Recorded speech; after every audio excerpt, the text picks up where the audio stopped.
আমার দিদিভাইয়ের বিয়ের প্রত্যেকটা ব্লগ তোমাদের সাথে শেয়ার করব। আজকের থেকে স্টার্ট করলাম।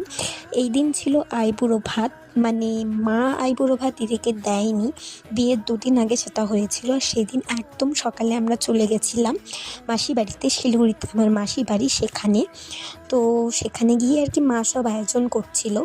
আর তারপর আমাকে একটু পাঠিয়েছিল দোকানে খুচখাচ্ছে এইসব খরচা আর কি, আনার, দুধ, মিষ্টি এইগুলো। তো সারাদিনটা কিভাবে কেটেছে মনেই নেই। বিয়ের কটা দিন তো কখন কটা বেজেছে কী বার সেটাই মনে ছিল না।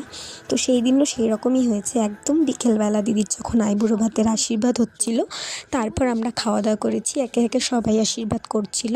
আর ব্যাস এইভাবেই তারপরে ইমোশনাল মোমেন্ট আর কি, দিদিভাই একদম কেঁদে দিয়েছিল।